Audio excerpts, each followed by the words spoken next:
On this episode of Data Defender, we discuss identifying the top 5 critical processes for your business.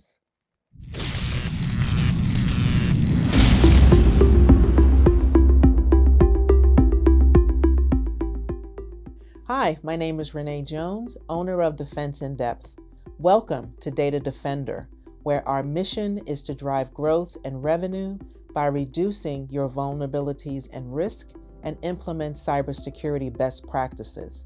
These best practices can also be used with the CMMC certification. Today, we will identify the top 5 critical processes for your business. In 2018, I worked with an agency to identify those processes that, if compromised, would bring their revenue down 70%. In 2019, I worked with an organization that identified processes that would affect their revenue. The CMMC also identifies tasks that businesses should implement to identify those top critical processes. In order to identify your top 5 critical processes, the first and most important thing is to work with your team, those end users who are on the front lines working with those applications, processes, and systems to determine what they do, how they drive revenue, and from that information, your team will be able to identify which of the processes are actually the most critical. Second, you would want to understand your user roles in those processes. Separation of duties is extremely important in this case. You want to make sure that your end users are performing their duties and responsibilities in order to get the best out of your application systems and processes. Third, the value that comes out of identifying your top 5 critical processes is to give the information to your disaster recovery team or a third party where you are backing up your data. Your third party or the entity that is responsible for recovery of your data in the event of a breach or a compromise can now use this information to prioritize which processes will come online first, second, third, fourth, and fifth. This will ensure that your mission is not compromised, that your growth and revenue continues. The other thing that is a plus in identifying your top 5 critical processes is now you have the ability to implement an incident response plan. You want to respond quickly to those processes identified that would bring down revenue 70% if compromised or unavailable. Now let's talk about separation of duties. Separation of duties assures that each user has the access appropriate to their job function so that they can successfully complete their job function.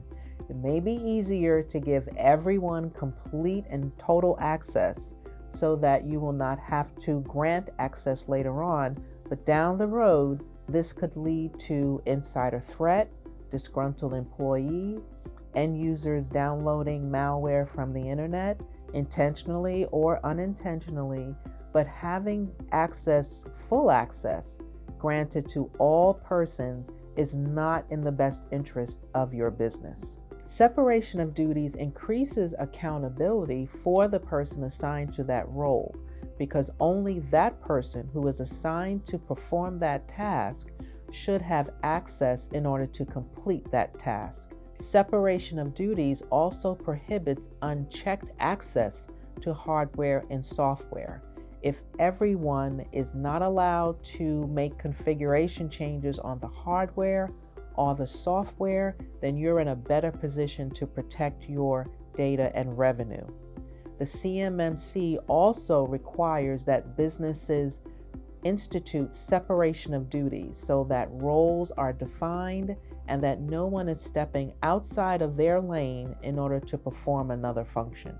Let's talk about how you would implement separation of duties. There's something I like to call access creep, where people who have started the business with you or who have been present since you started or began your IT department, they have access to everything because they were needed to install hardware, to install software. So they pretty much have the keys to the kingdom. Well, bad news. You're going to have to remove some of that access because no one should have access to everything. It leads to insider threat. It also leads to collusion, where you have one person who can not only enter data, but approve data and delete data. And as the business owner, you would have no way to track those transactions. So access creep, fleshing out who actually needs access to perform a role is very important in separation of duties. Okay, next, roles and responsibilities, which goes to separation of duties. You want to make sure that roles and responsibilities are assigned to have the least privileged access. By that I mean no user should have more access than their job requires. So if you set the roles and responsibilities, you're actually going to flesh out who actually has more access than is needed to perform a job. In separation of duties, you want to review who has access to sensitive or financial data transfer. This is very important because there are regulations and fines associated with a compromise of sensitive and financial data. So you really want to make sure that those who are assigned to work with sensitive and financial data transfers have a legitimate need to access that information. Next is the C-suite, the most important entity in an organization, because a bad actor looks for the chief financial officer, the CEO, the CIO, the director, the president. They know that those titles probably have access to everything. So you want to fool the bad actor by giving those personnel two separate accounts. One account is to do regular business, so that account does not have privileged access. The other account, if they need to perform duties such as sensitive data transfer, financial data transfer, review financial data transfer, that they can use a privileged account for. But you don't want anyone who can be identified as a leader with privileged access using it for all of their daily business functions. Finally, the best way to ensure separation of duties, to make sure that everyone is on board and in line with their role, is to have every employee sign a non-disclosure agreement, an NDA. This protects your data, your intellectual property, in the event there is a compromise or a breach or just an unintentional mistake of a leak of data. The NDA will protect your data and assets. Let's talk about passwords. We all know passwords, we all have them, we all use them. But in your business, you have to make sure that anyone unauthorized to access your business cannot do it by breaking a password. Some organizations allow users to make 3 to 5 attempts to guess at a password. This is something that an unauthorized user would also try to gain access. Some companies allow a 30-minute wait, and then you can try again to guess a password. Guess what? Unauthorized users know this, and they will also wait 30 minutes to try again. What you want to do is limit the number of times and the number of tries that anyone can guess a password on your network. Be sure you do not allow common passwords within your organization. Common passwords are 1, 2, 3, 4, 5, 6, 7, 8, 9, or any variation of that. ABC 1, 2, 3, password 1, password 2. Unauthorized persons know that users use these passwords in order to gain access. The best one that we know is QWERTY, QWERTY, which is on the top line of the keyboard. Now, users have been told for the last 10 years not to use this password, but this common password is still found in organizations. Make sure also that when you purchase hardware or software, that you change the default password. Manufacturers will install a password on your device or on the software, and it's commonly known and can be found on the internet. As soon as you open that box and plug in that device, change that password also. So how do you get your employees to move from common passwords to complex passwords? Well, there's a couple of simple rules. First, a password should not contain the account name.